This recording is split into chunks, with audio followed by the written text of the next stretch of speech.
My name's Dawn Champion and I'm a project leader for the British Pilgrimage Trust. Yeah, and what brought you here today? Well, it was a wonderful opportunity to meet people who are passionate about pilgrimage and to find out more about what motivates them to do it and what they get out of it, and just learn from the benefit of their experience, really. Yeah, and what's your personal connection to pilgrimage? Well, I must admit I came to it very late. I think I had been making pilgrimage without necessarily realising that's what I was doing, because I was going off to all these significant places and doing these long walks, and for me I came to it from a point of view of mental well-being, for my mental health. And then I discovered the British Pilgrimage Trust, and the more I learned about pilgrimage as a modern practice, I discovered that I had been doing this all along. It's like, Yeah. oh, good heavens. So for me it's this incredible practice which allows people to explore not only their spirituality, but also a landscape that they may have lost connection with, heritage and stories that have been lost over time, and to find personal connection, resonance in the communities and places that they discover along the route. And it's an incredibly powerful thing, and I just want to share that with everybody, really. Brilliant. And how would you say pilgrimage is different from, say, going on a hike with friends or a long distance walk? What makes a pilgrimage for you? For me, it's all about intention. It's about holding a particular mindset. So when you go for a hike, which I do as well, you go out for a walk or you go out for a hike, it's in a way it's a consumer experience. You're going out to take experience away. You want to kind of look at nice views and eat good food and all that kind of stuff. And pilgrimage has those things, but what's different about it is you are looking to transform something in yourself, and that may be about learning something, it may be about making your mind up, it may be just about exploring particular emotions that you're experiencing, whatever it is. And it means you go and you collect all of these unique moments. Every single pilgrimage you make is entirely different, and that collection of moments and experiences that you have will impact you in a very different way than just going for a walk or going for a hike. And you will come back from that journey transformed. It may be a really, really tiny little bit, or it may be, you have a significant revelation.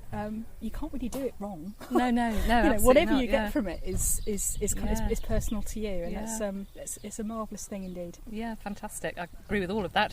And and the final question, what do you think is special about the Via Francigena, this route from Canterbury to Rome? And we're sitting in Woman's Wold, an absolutely beautiful village in East Kent. Wow, goodness me. Well, it's this. We think of ourselves as this island nation that's kind of, particularly these days, we think of ourselves as separate from Europe. But the more you think about these ancient routes, and when you start to walk these paths that connect you to a city as ancient as Rome, you realise that those relationships and that interconnectedness has always been there. It's this absolutely fundamental part of the human experience to seek out those connections and to explore that. And what the Via Francigena does is provide a framework for people to explore that relationship on their own terms. So yes, you're walking through some of the most beautiful countryside in the world, and you will meet these remarkably friendly people.